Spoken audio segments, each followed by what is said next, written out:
Wait. We good? I can go. Aloha, kakayaka, peha. Oh, good morning. How are you? Today I'm going to tell you about hula dancing. I have a very close friend named Matia Mahuiki, who lives in Hawaii. She's the beautiful woman in the pictures behind me. She's been a part of a troupe of hula dancers for many years, and she breathes and loves the joy that it brings. When she visits her property in Oregon a couple months out of the year, she makes it a point to teach the young children in my community hula dancing. She is a very special woman, and she is the one who inspired me to learn more about this tradition.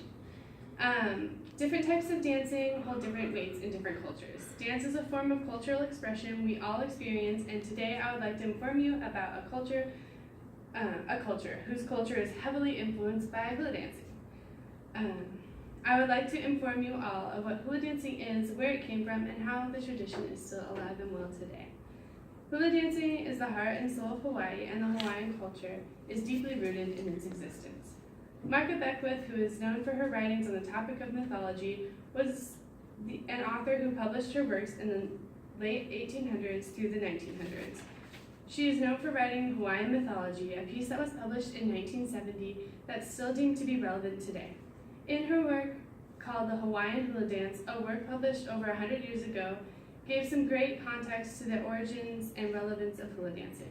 The Hawaiian hula dance, when she discussed the ancient form of hula, said that it is analogous to Japanese no dances and to other institutions throughout the South Sea Islands. This comparison shows the geographical context regarding the origin of hula dancing.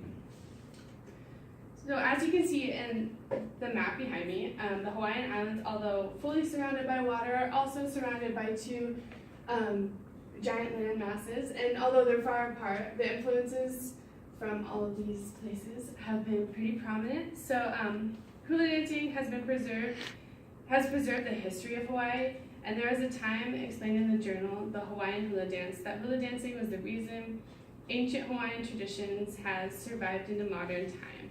The native Hawaiians had no written language, and there are no records of history except through what's been passed down for generations in hula dance. Through movement and music, their history and culture had and has since been preserved. Through dramatized and carefully planned emotional movements, the tales of their past live on. Many traditional dances, according to Martha, are centered around demigods, heroes, gods, and goddesses. One famous dance tells the story of a goddess, Pele, in honor of her attributes. Within the performance, puppets and music are used alongside the dancing in order to tell Pele's journey, accompanied by her sister Hayaka, in order to find her lover. Without the practice of hula dancing, there is a good chance that this story, along with many others, would have been lost. A prominent point in the history of Hawaiian hula is when the kingdom banned the performance of hula. With hula being suppressed, according to the account by Nonoke Silva in her writing, The Political Economy of Banning Hula, the culture and the history of Hawaii was threatened. In 1959, hula was all but banned by law. The missionaries who came over during the colonization of Hawaii viewed the dancing as a form of prostitution, and with this they justified their actions regarding suppressing this tradition. The banning of hula was an attempt to wipe out hula from their culture altogether. According to Silva, the missionaries sought to silence a rather obvious public demonstration on the grounds that it was vulgar, savage, and a violation of Christian morals. The result of these beliefs held by the missionaries regarding to hula led to its eventual banning. The consequence of dancing was either a $300 fine or 2 weeks in jail. Kisses were given in exchange for money during the performance. This was the main reason for the missionaries' concern, and it is how they justified it in being eventually outlawed. October 7, 1957, the legal ban was put into place, but it wasn't focused on the sexual behavior aspect as much as it was on the labor type. This is an interesting fact because it was a way to cover up the dominant religious influence. There was another interest the missionaries had in coming to Hawaii, and that was regarding the capitalistic economy that was newly emerging. This growth provided them with power and wealth. Banning the practice of hula was also an attempt to accumulate Hawaiian workers for cheap labor. They made their case in the House of Representatives, and one of the main reasons hula should be banned is because, and one of the main reasons they gave that hula should be banned is because people became absorbed in hula and many are not working, to which they concluded that hula is the reason for people's socioeconomic problems.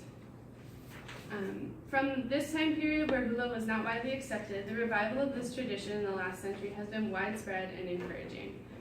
In a journal called Globalizing Hula by Amy Kalahoe Stillman, the culture of hula has been spread, shared, and enjoyed across the world. There are worldwide competitions, troops, and whole communities that keep hula and the spread of hula dancing worldwide exponential. Behind me are a couple of images of hula dancers in traditional wear in competitions. So the different places where hula dancing is very popular consist of many different countries and religions. The most prominent places to find hula dancing still thriving is in Hawaii, California, and Japan. The troops in these three places are well established, and the majority of them have traditional Hawaiian instructors along with international hula competitions. In Japan, the tradition is institutionalized, creating a very structured system for teaching and learning hula. According to Stillman, regarding the system in place and its affiliations with Hawaii, said, under the system, many hula troops in Japan are now viewed as branches of the Hawaiian Mater Instructors Halau in Hawaii. This is put under their official system called Imoto. There are many competitions, as I mentioned above, and they incorporate the culture by doing their best to involve Native Hawaiians in the training of teachers at every event. Every teacher is generally required to be trained by a Hawaiian. In the Oiakalaka Festival is a major annual competition in Northern California, founded in 1981, that attracts people from around the world. And this competition is an example of a main proponent for why this tradition has been so lively across the world, but also just in California. All three of these aspects of hula are only a small handful of many. Today I told you a bit about the history. You will leave here knowing a bit about the origins of hula and the adversity and troubles that this tradition has faced in the past. Lastly, I told you about the globalization of hula dancing. I hope that the next time you think of Hawaii or hear of hula dancing, that you will be able to remember some of the history and traditions that accompany it. With this new information, you have now learned about hula dancing, and I hope that you will one day be able to try and enjoy it as so many people do today. Mahalo nui loe, ahoi ho. Thank you very much, and until we meet again.